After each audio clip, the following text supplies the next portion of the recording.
Hello everyone. पिछला जो video था बड़ा ही इंटरेस्टिंग था, जहाँ पे हम लोग ने हमारा एक्सरसाइज नंबर 1.4 कंप्लीट किया हुआ था। बहुत मस्त एक्सरसाइज थी, जहाँ पे हम लोगों ने एक नया टाइप ऑफ क्वांटिफायर्स देखा, जिसमें अपन ने क्या सॉरी एक नए टाइप का अपन ने स्टेटमेंट को किस तरीके से फॉर्म करना वो देखा था, जिसके अंदर अपन ने सीखा था इम्प्लीकेशन एंड बाय इम्प्लीकेशन। तो वो सारी चीजें अपन ने वहां पर अप्लाई करी थी और सॉल्व किए थे उसके ऊपर बेस्ड क्वेश्चन। तो आज का जो वीडियो होने वाला है, यहाँ पे एक और नई चीज जानने वाले, जैसे कि होता है क्वांटिफायर एंड क्वांटिफाइड स्टेटमेंट्स। अब ये होता क्या है, इसे किस तरीके से लिखना, और बहुत अच्छे तरीके से समझ के यहाँ पर हम लोग लेने वाले हैं। अगर मैं आप लोग को बताना चाहूँ तो अगर आप लोग स्टेट बोर्ड में थे तो आप लोग ने इसका थोड़ा सा झलक आप लोगों ने 9th स्टैंडर्ड में सेट वाले चैप्टर में देखा था। तो यहाँ पर आप लोग को ये चीज के बारे में और ज्यादा जानने मिलने वाली है, क्योंकि यहाँ पर आप लोग जानेंगे और भी ज्यादा डीप वे में हमारे क्वांटिफायर एंड क्वांटिफाइड स्टेटमेंट को। तो क्या होता है, कैसे इसको इस्तेमाल करना और किस तरीके से इसके फॉर्म में स्टेटमेंट लिखना है, क्या ट्रुथ वैल्यू होती है ऐसे स्टेटमेंट की, सारी चीजों को जानेंगे इस वीडियो के अंदर। तो कैसे हैं आप सभी लोग, I hope you are fine. तो मैं सब स्वागत करता हूं आप सभी का इस हमारे प्यारे यूट्यूब चैनल यानी कि JR कॉलेज पर। स्टार्ट करता आज का वीडियो। तो आज के वीडियो को स्टार्ट करने के पहले मैं आप लोगों को ये बता देना चाहता हूं कि अभी तक आपने हमारे इंस्टाग्राम आईडी पे अभी तक फॉलो नहीं किया हो तो सिंपली यहाँ पे जाके फॉलो कर सकते हैं, क्योंकि बहुत सारे डाउट्स आप लोग कमेंट सेक्शन में पूछते हैं और उसे वहां पर क्लियर करना थोड़ा सा मुश्किल होता है, तो आप लोग वहां पर आपके डाउट्स क्लियर कर सकते हैं।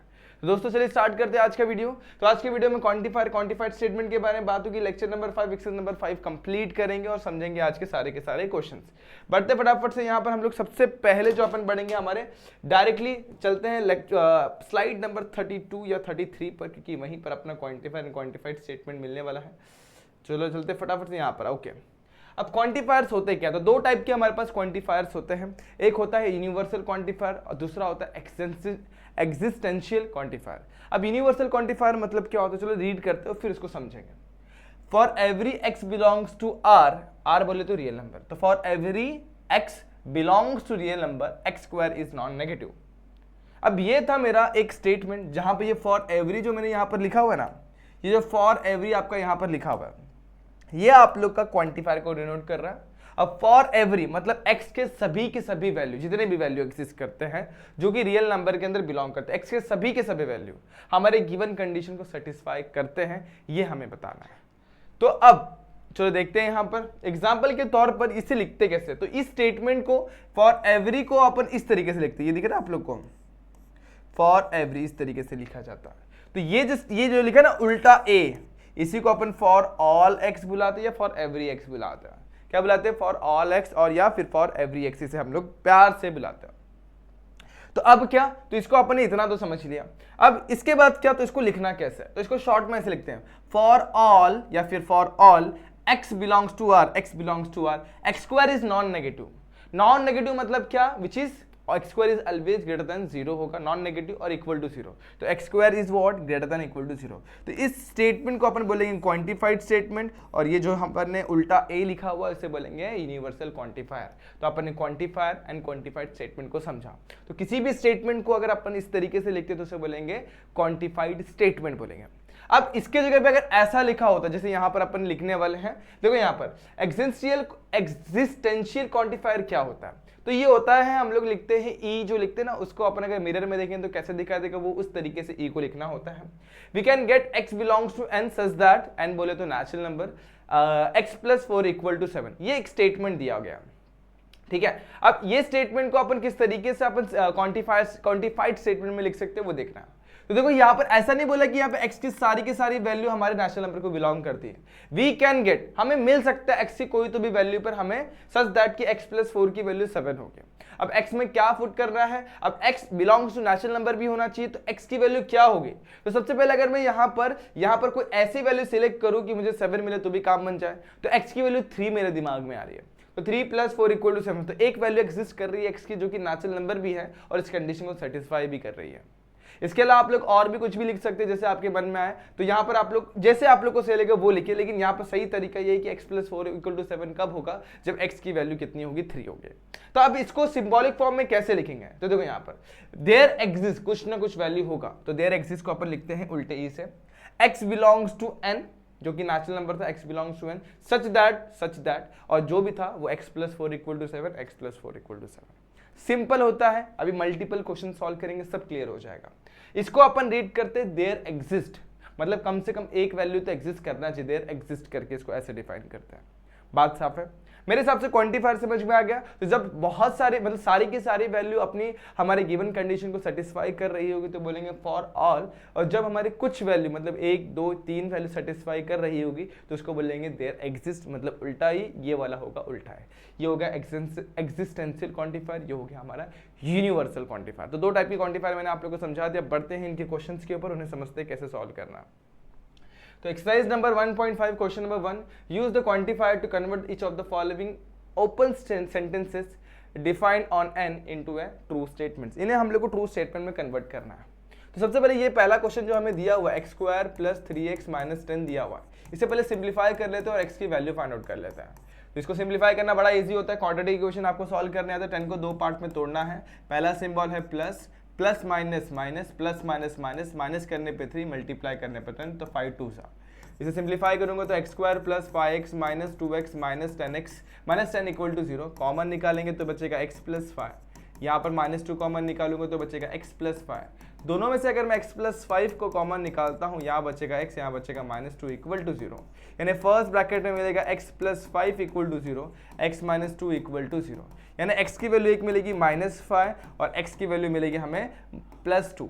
अब हमारे 2x की वैल्यू आई है और हमें हमारे ओपन सेंटेंसेस को कन्वर्ट करना है हमारे ट्रू स्टेटमेंट में, क्वांटिफाइड स्टेटमेंट में कन्वर्ट करना है।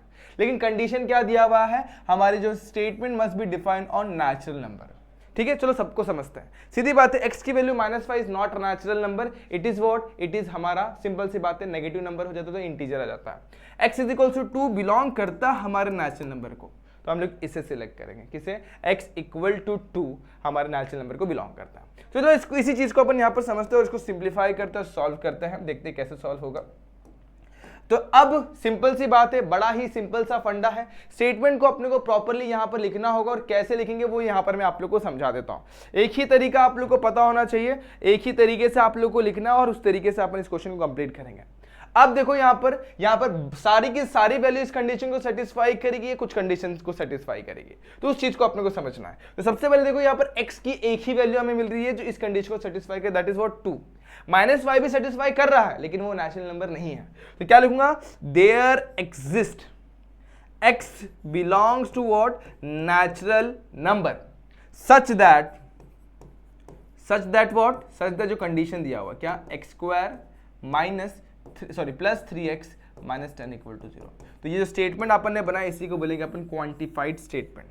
अब क्या बोला है, इन ट्रू स्टेटमेंट, तो ये स्टेटमेंट अब हमारा ट्रू है, नीचे लिखना पड़ेगा इट इज, क्या लिखेंगे अपन, it is true statement, it is true statement, it is true statement.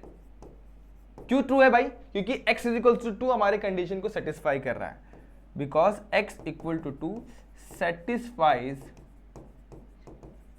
Given condition. अच्छा, अगर मैं यहां पर ये लिख देता फॉर ऑल, अगर मैं ये नहीं लिखता, मेरा मन कर रहा है कि ये सर ये नहीं लिखते, अपन कुछ और लिखते हैं, तो आपके मन में ये भी आ रहा होगा कि अपन फॉर ऑल क्यों नहीं लिख रहे हैं। तो इसको मैं यहां से गायब करता हूं 1 सेकंड के लिए और आपको बताता हूं जो आप लोग सोच रहे हैं। अगर मैं इसके जगह पे ये लिख देता, फॉर ऑल लिख रहा होता, तो ये सेटिस्फाई नहीं करेगी कि सारी की सारी वैल्यू पे हमारा ये कंडीशन सेटिस्फाई नहीं करेगा।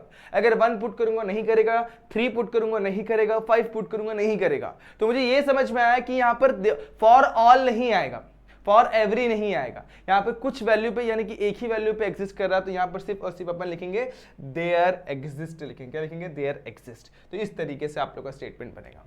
सेम इसको भी वही फटाफट से लिखते थे, तो यहाँ पर भी अगर इसको सिंप्लीफाई करेंगे तो ये भी बहुत ही ज्यादा सिंपल क्वेश्चन है। तो सेम तरीके से लिखना है, there exist x belongs to natural number such that, क्या लिखेंगे, सच दैट, क्या लिखेंगे, 3x - 4 इज लेस देन 9। ये लिख दिया। अभी ट्रू स्टेटमेंट है कि नहीं इसको समझना थोड़ा सा, उसके हिसाब से अपने को ये स्टेटमेंट लिखना पड़ेगा। एक statement it is true statement और नॉट, तो ऑब्वियसली ट्रू स्टेटमेंट होगा। तो ये कौन से कोई ना कोई वैल्यू पर हमारा 3x - 4 जो होगा लेस देन 9 होगा। सपोज मैं यहाँ पे 1 पुट करूंगा तो 3 1 = 3 -4 कितना हो जाएगा, -1, तो लेस देन 9 हो ही रहा है। 0 पुट करता तो भी लोगे, लेकिन 0 मेरा नेचुरल नंबर नहीं होता है। तो यहाँ पर लिखूंगा फॉर एग्जाम्पल के तौर पर लिखूंगा इट इज ट्रू स्टेटमेंट, क्या लिखूंगा, it is true statement, true statement. क्यों ट्रू स्टेटमेंट है भाई, for x is equals to 1, 3x minus 4 जो होगा वो लेस देन 9 होगा, सेटिस्फाई, क्या लिखूंगा, सेटिस्फाइज गिवन कंडीशन,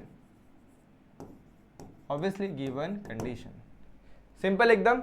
उसी तरीके से इसको भी लिखना है सेम तरीके से, फॉर देयर एग्जिस्ट, अब यहां पर n है, n belongs to natural number such that what, n square is greater than equal to 1।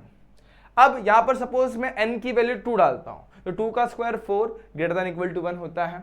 अगर मैं 3 डालता हूं तो 3 का square 9 greater than equal to 1। मैं 1 डालता हूं तो 1 का स्क्वायर 1 इक्वल टू 1, तो यहां पर ग्रेटर देन और इक्वल टू आ रहा है। अब सीधी बात है, तो यहां पर फॉर फ्यू आएगा कि फॉर सम आएगा, मतलब या फॉर ऑल आएगा कि देयर एग्जिस्ट आएगा, वो आपको सोचना है। ये सही लिखा है, ये गलत लिखा हुआ है। तो सबसे पहला नेचुरल नंबर कौन सा होता है, 1। तो 1 के लिए सेटिस्फाई कर रहा है क्या, चेक करते हैं। 1 का स्क्वायर क्या ग्रेटर देन 1 होता है, यस ऑब्वियसली ग्रेटर देन तो नहीं होता, इक्वल टू होता है, तो इक्वल टू का स्टेटमेंट अवेलेबल है।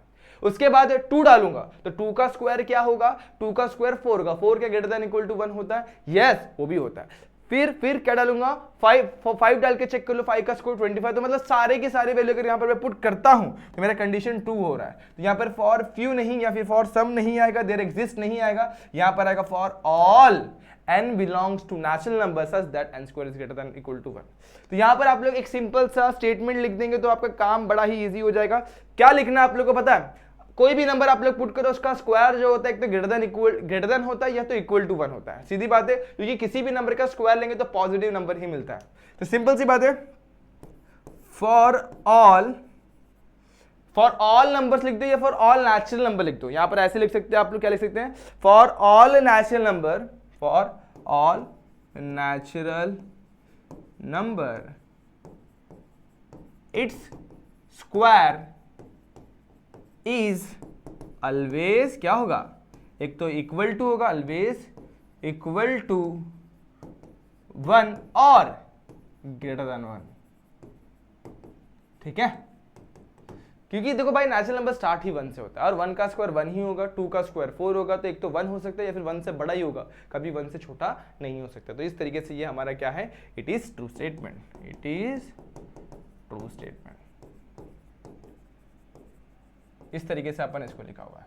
अगला क्वेश्चन यहां पर दिया हुआ है 2n माइनस 1 इक्वल टू 5, ये भी बड़ा सिंपल है। अब n की कौन सी वैल्यू पे हमारा कंडीशन सेटिस्फाई करता है चेक करना पड़ेगा। 1 को उधर भेजा तो 6 हो गया, 2 से डिवाइड किया 3 हो गया, तो 3 यानी कि n की वैल्यू 3 पे सेटिस्फाई करता है। यहां पे क्या लिखूंगा, फॉर, यहाँ पे अपन को लिखना पड़ेगा, क्या लिखेंगे, अब यहाँ पे देयर एग्जिस्ट आएगा, सारे वैल्यू पे सेटिस्फाई नहीं कर रहा है, तो for n belongs to n such that क्या लिखूंगा, 2n माइनस 1 इक्वल टू 5। क्यों, अब यहां पे लिखना पड़ेगा, it is true statement, true है, क्यों ट्रू है भाई वो आप लोग बता दो यहां पर फटाफट से कमेंट सेक्शन में। क्या लिखेंगे, for n equal to 3 given condition satisfies. Simple question, easily आप लोगों को क्वेश्चन क्लियर हो गया। सेम तरीके से इसको भी कर सकते हैं। अब यहां पर भी y प्लस 4 की value greater than equal to 6 greater than 6 होगी। सपोज 1 डालता हूं तो 1 पे सेटिस्फाई नहीं कर रहा है, नेचुरल नंबर 1 से स्टार्ट करता नहीं कर रहा है। 2 डालता हूं सेटिस्फाई नहीं कर रहा है, 3 से स्टार्ट करो, 3 प्लस 4 7, तो ऑब्वियसली सब पे सेटिस्फाई नहीं कर रहा है, 3 से स्टार्ट करोगे तो सेटिस्फाई करना चालू करेगा। तो यहाँ पर भी फॉर क्या आएगा, for y belongs to natural number, क्या आएगा इसके बाद, such that what, y plus 4 is greater than 6। Example यहाँ पर लिख दोगे आप लोग, इट इज ट्रू स्टेटमेंट लिख दो, इट इज ट्रू स्टेटमेंट, मगर कौन से कंडीशन पर, तो यहाँ पर एग्जाम्पल देखे लिख देंगे, for y equal to 3 which is belongs to natural number, तो क्या होगा हमारा y प्लस 4 जो होगा वो क्या होगा, ग्रेटर देन 6 होगा। सिंपल, इस तरीके से आप लोग लिख सकते हो। अब एक क्वेश्चन बच गया, इसे आप लोग ट्राई करो, ये आप लोग का होमवर्क क्वेश्चन है। ये यहाँ पर फॉर फ्यू आएगी, फॉर सम आएगा, वो आप लोग को गेस करना और इजीली आप लोग इसे बता सकते हैं। लेस देन इक्वल टू का सिंबल है, ध्यान देना, ग्रेटर देन इक्वल टू नहीं है, कोशिश करना आप लोग को इजीली समझ में आ जाएगा। बढ़ते हैं नेक्स्ट क्वेश्चन पर, इसे सॉल्व करते हैं। अब इस क्वेश्चन को कैसे सॉल्व करना है वो समझो। हमें एक सेट दे दिया गया बी, जैसे नेचुरल नंबर का सेट हमें हम लोग को क्वेश्चन में दिया गया था, यहाँ पर हमें बी सेट दे दिया गया है। अब बी सेट पे हमें क्या बताना है उसको समझो। हमें ये बताना है कि हमारे स्टेटमेंट जो है, देखो, determine the truth value of the each of the following statement, जो हमारे स्टेटमेंट दिए हुए क्वांटिफाइड स्टेटमेंट, उसका ट्रुथ वैल्यू क्या होगा। तो पहला स्टेटमेंट क्या दिया गया, फॉर ऑल या फिर फॉर ऑल मतलब सारे के सारे value, for all x belongs to B such that x is a prime number. तो ये हमारा ट्रू स्टेटमेंट है कि फॉल्स। सबसे पहले x की वैल्यू अपन 2 सिलेक्ट करते हैं, तो 2 मेरा b को बिलोंग करता है और वो मेरा 2 क्या है, प्राइम नंबर है। चलो आगे 3 को चेक करते हैं, 3 मेरा इसको b को बिलोंग करता है, प्राइम नंबर है। 5 भी प्राइम नंबर है। 6 देखो, 6 पर आकर हमारी गाड़ी रुक गई, तो यहां पर it is what, it is false statement. क्यों फॉल्स स्टेटमेंट है, for x equal to what 6 belongs to b is not prime number, therefore truth value of given statement क्या हो जाएगा, is capital F। सिंपल। यहां पर भी same तरीके से करते हैं इसको। क्या लिखा हुआ है, there exists n belongs to b such that n plus 6 greater than 12। अब कुछ वैल्यू पे हमारा ये कंडीशन सेटिस्फाई होना चाहिए कि यहाँ पे सारे वैल्यूज नहीं बोला, कुछ वैल्यूज बोला गया। तो कैसे किया जाए, तो चलो चेक करते हैं। सबसे पहले हम लोग यहाँ पर n की वैल्यू 1 2 पुट करते हैं, तो 2 पुट करेंगे, 2 + 6 क्या ग्रेटर देन 12 होता है, 2 + 6 8 लेस देन 12। 3 पुट कर, 3 + 6 कितना 9, वो भी सॉरी वहां पर भी अपने को एक निराशा महसूस हो गई। 5 + 6 11 होता है, वो भी छोटा ही है। 6 + 6 12 होता है, वो भी फेल हो गया। लेकिन 7 + 6 करेंगे 13 होता है। तो एक वैल्यू पे हमारा जो स्टेटमेंट वो ट्रू हो रहा है। तो यहाँ पर क्या लिखेंगे, फॉर n = 7, n + 6 की वैल्यू कितनी हो जाएगी, 7 + 6 यानी कि 13 विच इज ग्रेटर देन 12। तो therefore it is true statement, it is true statement. और ट्रू स्टेटमेंट है तो ट्रुथ वैल्यू क्या होगा, therefore truth value of given statement जो होगा वो क्या हो जाएगा बच्चों, ट्रू या फॉल्स, कमेंट करके बता देना। अगर आप लोग देख रहे हैं तो समझ में आ गया रहेगा आप लोग क्या आएगा, फॉल्स। गलत जवाब ट्रू आएगा बच्चों, क्योंकि यहाँ पर हमारे वैल्यू एग्जिस्ट कर रही है। और एक ये देखो ये क्या है, फॉर देयर एग्जिस्ट मतलब फॉर फ्यू, कुछ ना कुछ के लिए एग्जिस्ट कर रहा होगा। यहाँ पे सारे के लिए करना चाहिए, यहाँ पे एक के लिए भी हो गया तो अपना काम बन जाता है। इसमें और इसमें यही डिफरेंस है। अब आगे बढ़ते हैं, यहाँ पर भी सेम तरीके से देखो, यहाँ पर फॉर फ्यू मतलब कुछ ना कुछ वैल्यू के लिए एग्जिस्ट करना चाहिए, such that 2n + 2 is less than 4 होना चाहिए। तो सिंपल सी बात है। आप सबसे पहले n = 2 के लिए चेक करते हैं, तो फॉर n = 2, 2n + 2 की वैल्यू निकालते हैं। 2 2 4 + 2 कितना हो जाएगा 6। क्या 6 लेस देन 4 है, गलत, 6 लेस देन 4 नहीं है, तो ये हमारा नॉट लेस देन 4 आएगा। उसके बाद अगर अपन 3 पुट करते हैं तो भी नहीं आएगा, उसके बाद 5 पुट करते तो भी नहीं आएगा, उसके बाद अपन 5 के बाद क्या 6 पुट करते, सॉरी और क्या क्या वैल्यू है देखिए एक बार, 6 पुट करते तो भी नहीं आएगा, और 7 पुट करते तो भी नहीं आएगा। ऑब्वियसली नहीं आएगा, क्योंकि देखो यहाँ पर अपन छोटी सी वैल्यू पुट करें उसमें भी हमारा कंडीशन क्या हो जा रहा है, फेल हो जा रहा है। तो अपन क्या बोलेंगे, it is false statement. Therefore क्या लिखेंगे, ट्रूथ वैल्यू क्या आएगी, truth value of given statement क्या आ जाएगा, फॉल्स आ जाएगा। सेम इसी तरीके से इसको भी करेंगे। For all y belongs to क्या लिखा हुआ है, b such that y² is negative. अब सीधी बात है, कोई भी नंबर ले लो उसका स्क्वायर निकालो तो ऑलवेज पॉजिटिव आता है। तो देखो यहाँ पर क्या लिखेंगे, फॉर y = 2, और क्या लेंगे y = 3, उसके बाद y = 5, y = 6 and y = 7। y² is always positive, therefore given statement क्या होगा, statement is false, और ट्रुथ वैल्यू निकल जाएगी, ट्रुथ वैल्यू क्या आ जाएगी, फॉल्स आएगा। जैसे ये सॉल्व किया, सेम तरीके से लास्ट वाला भी आप लोग को सॉल्व करना है। ये आप लोग का होमवर्क क्वेश्चन है। For y belongs to B such that y - 5 belongs to natural number होना चाहिए। तो y की वैल्यू सबसे पहले 2 पुट करके देखो, 2 - 5 क्या होता है, यहीं पर फेल हो गया, -3 which is not natural number. अब आगे जाने की जरूरत ही नहीं, 3 पुट करोगे तो भी -2 मिलता है, 5 पुट करोगे तो 0 मिलता है, वो भी नेचुरल नंबर नहीं, 6 पे मिलेगा, 7 पे मिलेगा। लेकिन यहाँ पर फॉर ऑल बोल दिया गया, obviously it is false statement. अगर फॉर फ्यू होता, देयर एग्जिस्ट वाला स्टेटमेंट होता तो ट्रू हो सकता था, लेकिन फॉर ऑल पे ये हो जाएगा फॉल्स। सिंपल स्टेटमेंट, सब कुछ क्लियर हो गया। मतलब फॉर ऑल पे क्या चेक करना है, सारे वैल्यूज को चेक करना है, फॉर ये देयर एग्जिस्ट के लिए अपन क्या करते हैं, एक वैल्यू भी सेटिस्फाई कर रही है मतलब ट्रू स्टेटमेंट है। इस तरीके से आप लोग को क्वांटिफायर और क्वांटिफाइड स्टेटमेंट को समझना होगा।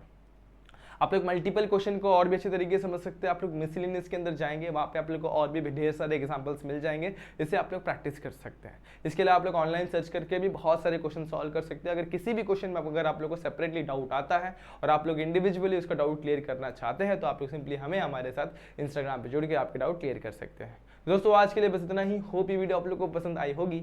अगर पसंद आई है तो like the video, share the video and subscribe our channel.